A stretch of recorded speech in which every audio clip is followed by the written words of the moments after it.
অর্ক বাবা সোনা রাগ করে না।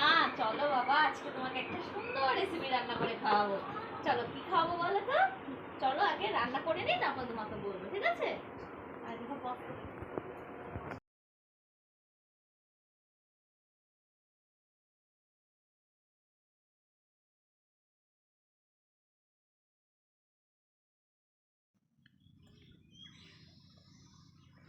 আমি কিন্তু রান্নাঘরে এসে কিন্তু গ্যাসের উপরে জল বসিয়ে দিয়েছি। এবার জলটা ভালোভাবে গরম করে নেব ম্যাগিটা সেদ্ধ হওয়ার জন্য। এবার ম্যাগিগুলো প্যাকেট থেকে খুলে নেব। ম্যাগিগুলো এবার ছোট ছোট করে ভেঙে নিয়ে সেদ্ধ হতে দেব।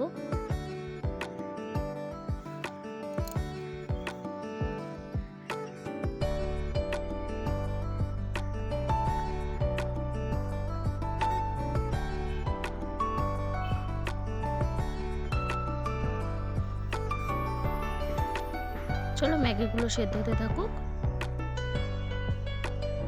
এদিকে কিন্তু ম্যাগিগুলো সেদ্ধ হয়ে গেছে। ম্যাগিগুলো কিন্তু আমি ঢেলে নেব একটা ঝুড়ির ওপরে, আর জলটা ভালোভাবে ঝরিয়ে নেব। চলো জলটা ঝরতে থাকুক, ততক্ষণ আমি পেঁয়াজগুলো কেটে নিই। আমার পকোড়া রান্না করার জন্য পেঁয়াজ লাগবে, তার জন্য পেঁয়াজগুলো ভালোভাবে ছাড়িয়ে আমি জলে ভিজিয়ে দেব। এবার কিন্তু আমি পেঁয়াজগুলো ছাড়িয়ে নিচ্ছি, ছাড়িয়ে নিয়ে জলে ভিজিয়ে দেব।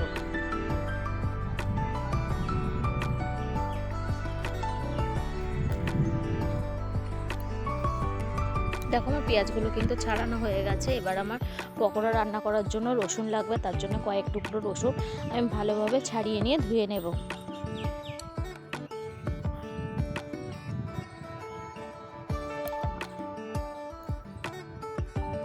এবার ভালোভাবে রসুন পেঁয়াজ ধুয়ে নিয়েছি। এবার রসুন পেঁয়াজগুলো আমি ভালোভাবে ছোট ছোট করে টুকরো করে কেটে নেব।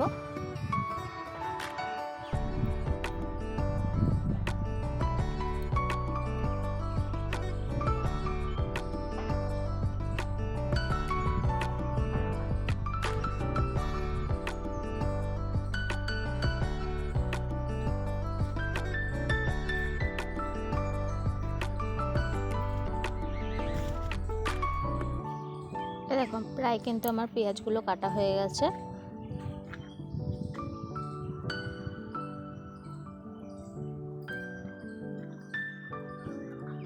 চলো পেঁয়াজগুলো কাটা হয়ে গেছে, এবার পেঁয়াজগুলো আমি থালার ওপরে তুলে নিই।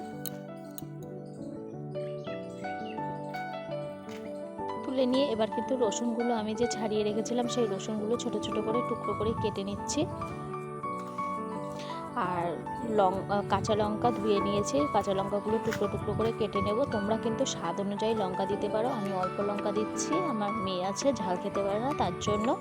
আর তোমরা কিন্তু গুঁড়ো লঙ্কা ইউজ করতে পারো, কিন্তু কাঁচা লঙ্কাটা আমি ইউজ করছি, তোমরা দুটোই ইউজ করতে পারো, তোমাদের স্বাদ অনুযায়ী লঙ্কা দিও। এদিকে দেখো জল ঝরিয়ে রেখেছিলাম যে ম্যাগিটা, সেই ম্যাগিটা কিন্তু এখন বাটির ওপরে নিয়ে নিলাম। নিয়ে এবার ম্যাগির ওপরে কিন্তু আমি পেঁয়াজ কুচানো দিয়ে দেবো।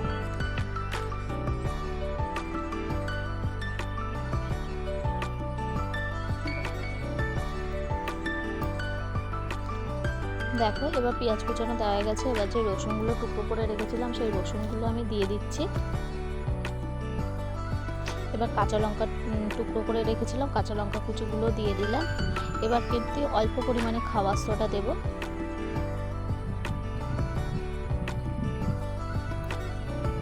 এবার স্বাদ অনুযায়ী নুন দেব। এবার অল্প পরিমাণে হলুদ গুঁড়ো দেব।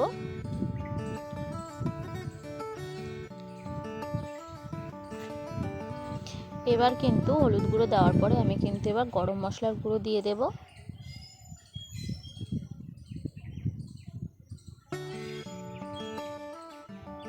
এবার কিন্তু দিয়ে দেব হচ্ছে মিট মশলার গুঁড়ো।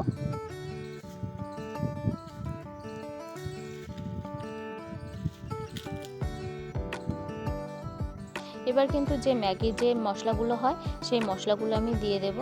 তোমরা কিন্তু ম্যাগির মশলাটা ফেলে দেবে না, ম্যাগির মশলাটা দিয়ে দেবে, তাহলে খুব টেস্টি হবে।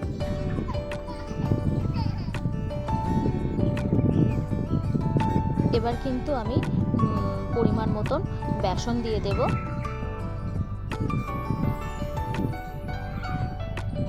এবার কিন্তু একটা কাঁচা ডিম আমি ফাটিয়ে দেব। এবার কিন্তু এই সব উপকরণগুলো আমি ভালোভাবে মাখিয়ে নেব।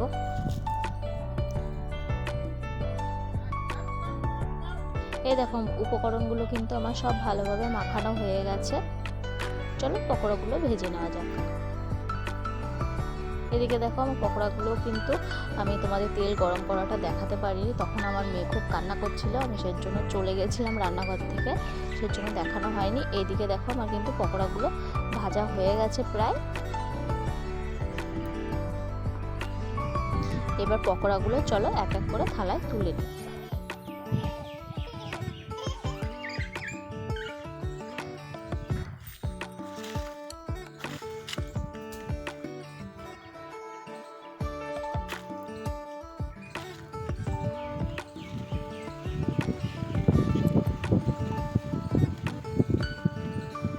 চলো থালায় তুলে নিয়েছি পকোড়াগুলো, আবার কিন্তু আমি ভেজে নিচ্ছি।